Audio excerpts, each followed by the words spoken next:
Girl, the Congress is responsible for writing laws, not the president.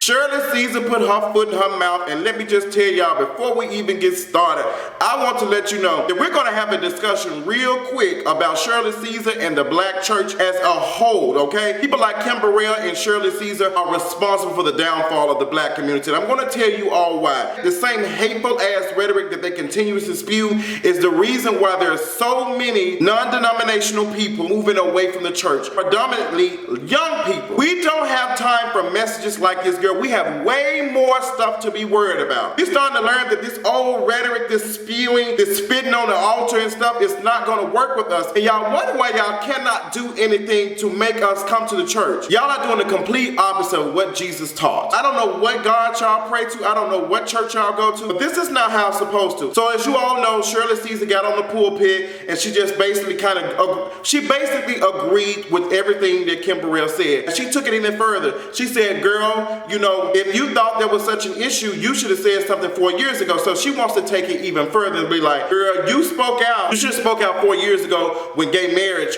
was made legal. President Obama didn't have too much to do with the same-sex marriage being legal. Like, it's people like Shirley Caesar that actually don't have any knowledge on how the world works. They're so ignorant that they really don't know what is going on in the world. They don't even know the 3 branches of government. Shirley Caesar asked would make it past 30 seconds on Are You Smarter Than a 5th Grader? You don't have to be that intelligent when you sit here and spew stuff like that and make money off of it. Shirley Caesar ain't got to worry about none of that. She almost 80 years old. She got a cute coin. She got folks coming to the church, catching a bus to the church while she drives in luxury cars. Let me tell you something, Shirley Caesar. If you had such a problem with homosexuality in a whole and how President Obama has something to do with same-sex marriage being legal, how did you feel it was so necessary for you to perform at a gospel concert at the White House? If you're not on the same page with the president when it comes to same-sex marriage, why? See, this is the thing that really be getting me and that some of y'all just fall flat on. It's okay, but when it affects your coin, like, okay, girl, but you know, that ain't got nothing to do with me. I'm gonna still do it. See, that's the problem. You and Kim Burrell, y'all in the same damn boat with no damn paddle trying to get to Noah's Ark, and you don't even know what is it. That's y'all problem. Kim Burrell, I've already gave you a piece. Now I'm about to get your ass together too, Shirley Caesar. And while I'm addressing Shirley Caesar, let me address the silent sisters in the church who sit in the church and let these folks spew this hateful rhetoric, and you just sit there and remain silent. Y'all will forever be silent sisters of the pew, and you all expect us to not say anything. It's the same thing when these white people are called out about being racist and being bigots. We don't need that much evidence to sit up here and get on their ass. People give us this 10-second snippet or something.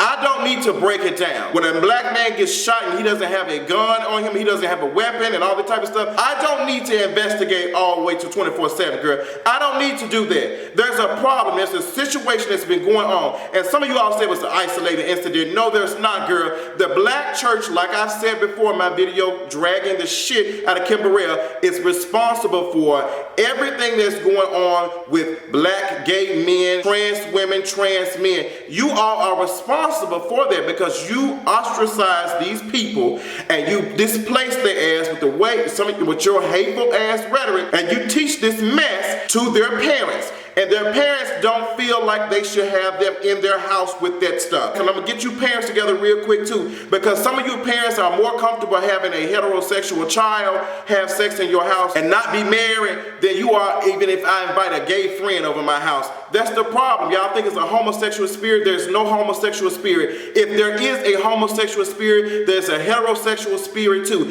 And as much as I've been seeing on TV, it should have rubbed off on me to want to be with women. You silent sisters in the pew, back on y'all. How do you all expect change to happen? You all want us to be, well, girl, that's how it is. I'm not accepting the status quo. Don't expect me to sit in the church and remain silent while gay black young boys and girls are killing themselves. Don't expect me to remain quiet like you do. Don't expect it just because you okay with going there and pooching around at the church and closing your mouth and be quiet. You don't feel comfortable bringing your man in the church and sit there and say, this is my husband. You don't feel comfortable sitting next to your husband in the church. That's your problem. I'm not going to sit here and stand for it because that is not the teaching of Christ. I'm trying to let you all know this is the main reason why so many people are walking away from the church. The church has turned into a business, and black people as a whole, we cannot afford to sit up here and discriminate on anybody. We've already been through that. And injustice anywhere is a threat to injustice everywhere. We cannot afford to have people like Shirley Caesar passing on this message along with Kim Burrell. We cannot cannot. I found myself in the Facebook status about this whole Shirley Caesar thing, and they were just saying, well, gays, if y'all have such a problem with everything that's going on, why don't y'all find some other stuff? Why don't y'all move? Why don't y'all make an own church? Why don't y'all do that? And when I looked and I said, girl, this sounds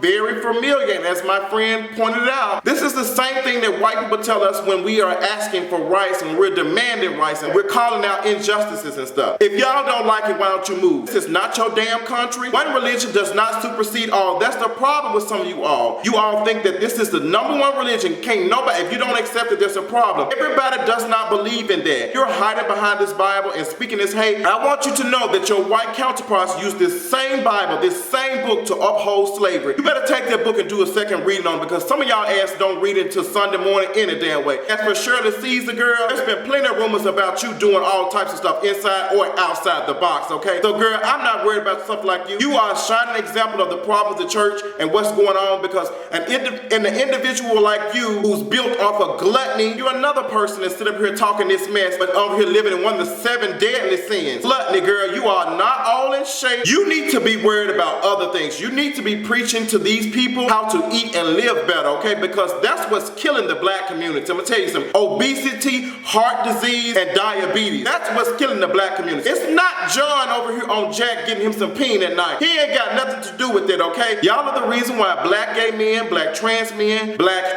women don't feel comfortable coming out and saying anything, because y'all sit up here and demonize them so much. Y'all are the reason why men in the church are having sex with men and married to women. Y'all are the reason for the DL situation. Y'all are the reason for all of that. Y'all are the reason why black men don't feel comfortable with their sexuality. Y'all are the reason, and I'm holding you all accountable. You might not like it, but I'm gonna tell you the truth straight to your face. You are the problem. Shirley Caesar, you are the problem. I cannot wait till people who speak this rhetoric like you ease on down the yellow brick road, because y'all are not doing us any justice. The black church is going to change, and it's going to take us to speak out and speak up about situations like this. I expect change. I'm expecting everybody to be okay with the status quo. If we were okay with the status quo, we'll still be sitting our ass on the bus. If I was okay with the status quo, I'd still be a slave. If I was okay with this, I still wouldn't be having access to healthcare. If I was okay with this, things would not change. Don't you ever in your cotton picking mind tell me to be okay with something. Don't you ever tell me to be okay with homophobia, okay? Somebody had to speak, I had to tell somebody what the definition of homophobia is, okay? It's discrimination and it's fear, okay? Discrimination is what Shirley Caesar is doing. She's taking a group of people and discriminating on them based off of what they do. That's their sexuality. That's discrimination. Some of you all seem to do not understand what discrimination is. You don't have to tell me, oh, you're a fag, you can't come in here. That's not the only form of discrimination. That's the same thing with racism. You don't have to sit here and tell me, get out, nigger. You don't have to tell me that. But if you're denying me a job based off of my color, you might not say shit. But if you sit here and have that level of thinking, that's racism. And homophobia plays into that as well. You all will not use the white man's gospel to preach hate on us any longer. I will not stand by this shit. I will not stand by idly. I will not stand by while you all continue to preach this hateful ass shit. Shirley Caesar, sit your knock-kneed ass down somewhere and find you some business. Find you something to talk about. Shut up. Stop thinking you're preaching the word, because you all have no heaven and no hell to put no goddamn body. You cannot put nobody no goddamn where. And that's why I have to keep stressing to you all. You cannot put anybody in heaven or hell. You have no power. For the individuals that are here and tell me you should not speak on one of God's chosen ones, you're all the same, girl. It's all the same. Shirley Caesar is no closer to God than I am. She's no closer to God than a prostitute down the street. She's no closer to God than a man that committed murder. She's no closer to God than anybody else. We are all the same. And once you all realize that, we can begin to fix the problems in the world. That's all I got for y'all. Shirley Caesar, sit your knock-kneed ass down somewhere and find you some business.